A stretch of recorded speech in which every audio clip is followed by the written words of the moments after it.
गुरु साहब के दरबार में पंजाब की खुशहाली के लिए, देश की खुशहाली के लिए अरदास करने आया हूँ, प्रार्थना करने आया हूँ। आज जिस हालत में ये मुल्क है, प्रधानमंत्री नरेंद्र मोदी जी के नेतृत्व में, वो बहुत दुखदाई परिस्थितियां हैं। देश के एक हिस्से में, मणिपुर में जिस तरह से हिंसा चल रही है, कई लोगों की जान जा चुकी है, बहुत सारे लोगों के घर जलाए जा चुके हैं। तो आज प्रार्थना करूंगा गुरु साहब से कि हमारे देश में अमन, चैन, शांति रहे। हिंदुस्तान एक गुलदस्ता है जहां पे अलग अलग रंगों के फूल रहते हैं। हिंदू हो, मुस्लिम हो, सिख हो, ईसाई हो, हमारा आपसी भाईचारा कायम रहे, अमन और शांति कायम रहे, ये मुल्क तरक्की करे। और जिस तरह से हमारी सरकार भगवंत मान जी की, आम आदमी पार्टी की, और दिल्ली में केजरीवाल जी की, पंजाब में मान साहब की, ये दोनों सरकारें जिस तरह से काम कर रही हैं, ये दोनों सरकारें जनता की भलाई के लिए लगातार काम करती रहे, ऐसी मैं प्रार्थना करूंगा, अरदास करूंगा। गुरु साहब के दरबार में मत्था टेकने के लिए आया हूँ। सर जाखड़ जो बता रहे हैं, वो बोला गठजोड़ करेंगे, गठजोड़ हो सकता है कड़ी देर से, आप कैसे देखते हैं? देखिए, किसी भी प्रकार का गठजोड़ हो, अब इसका कोई असर पंजाब पे पड़ने वाला नहीं है। 40 साल से जो नहरें सूखी हुई थी, भगवंत मान जी की सरकार ने उन नहरों में पानी पहुंचाने का काम किया, किसानों के चेहरे पे खुशहाली देने का काम किया। 27,000 सरकारी नौकरियां देने का काम मान साहब की सरकार ने किया। आज पंजाब के अंदर मोहल्ला क्लिनिक का काम शुरू हो गया। 300 यूनिट बिजली फ्री दी जाती है। 80 से 90% लोगों के घर का बिजली का बिल 0 आ रहा है।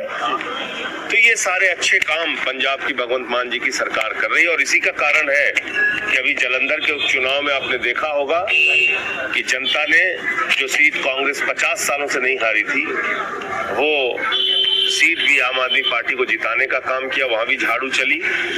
और मुझे लगता है कि कितने भी गठबंधन और कितने भी ठगबंधन ये पार्टियां आपस में कर लें, इसका कोई भी असर नहीं पड़ने वाला है। आम आदमी पार्टी का जनाधार लगातार पंजाब में बढ़ रहा है।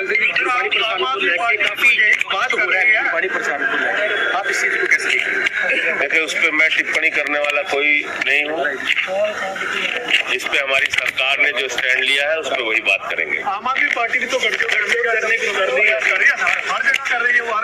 एक काला अध्यादेश दिल्ली को लेकर आया, जिसमें दिल्ली के 2 करोड़ लोगों का अधिकार छीना जा रहा है।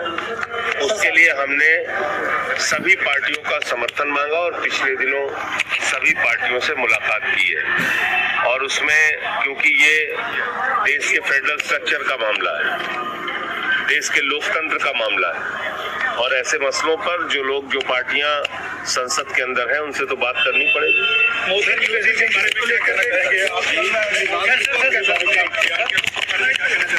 देखिए, नरेंद्र मोदी जी का एक वॉशिंग पाउडर आया है।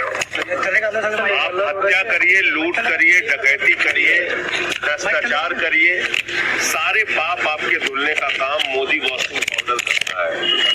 आपने देखा होगा 2014 से लेके अब तक 8 सरकारें पूरे देश के अंदर तोड़ के जोड़ के ईडी से, सीबीआई से धमका के बनाने का काम मोदी जी ने किया है। महाराष्ट्र के जिन मंत्रियों के बारे में 4 दिन पहले मोदी जी ने कहा कि भाई इन लोगों ने 70,000 करोड़ का घोटाला किया, उसी अजीत पवार को, उसी हसन मुशर्रफ को, उसी छगन भुजबल को आपने मंत्री बना दिया, उप मुख्यमंत्री बना दिया। तो इसका मतलब नैतिकता नहीं है, ईमानदारी नहीं है, मोदी जी की बात में कोई सच्चाई नहीं है। उनका एक वॉशिंग पाउडर है, मोदी वॉशिंग पाउडर, जिससे सारे पाप धुल जाते हैं। तो इसलिए उन्होंने जो घड़ी डिटर्जेंट पाउडर का जो नारा था, उसको चुरा लिया है मोदी जी ने। वो कह रहे हैं सारे दाग चुटकियों में धुले, पहले इस्तेमाल करें फिर विश्वास करें मोदी वॉशिंग पाउडर। यूसीसी को लेकर के बनने को चुके हैं, कैसे आप देखते हैं?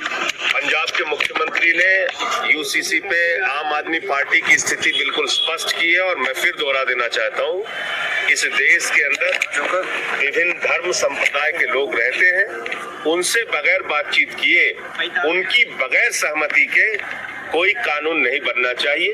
ये आम आदमी पार्टी का बहुत स्पष्ट स्टैंड है।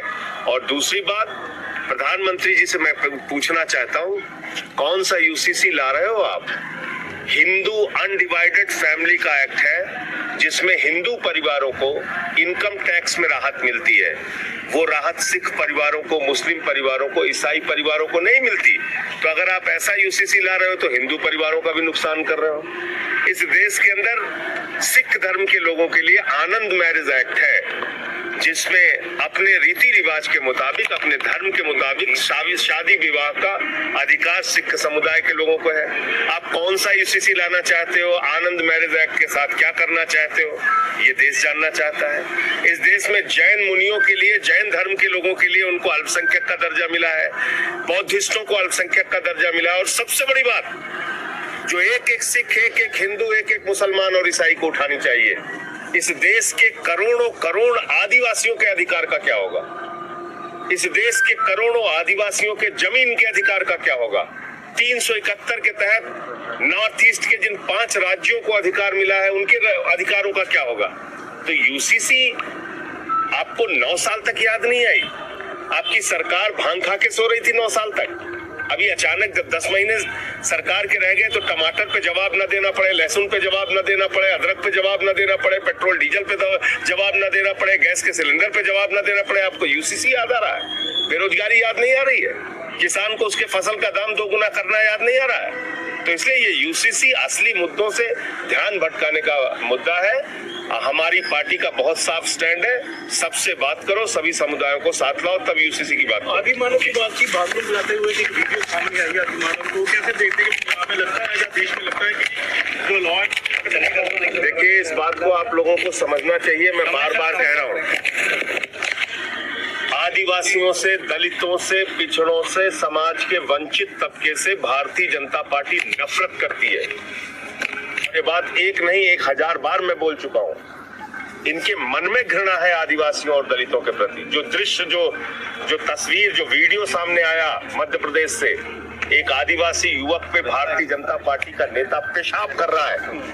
यही सोच है बीजेपी की, यही मानसिकता है बीजेपी की।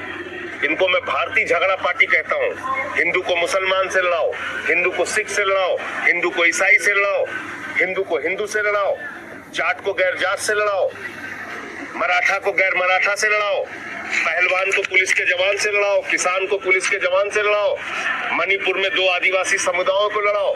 तो ये भारतीय झगड़ा पार्टी है। जब तक ये पार्टी रहेगी इस देश के अंदर शांति नहीं रहेगी। तो जो है आदिवासी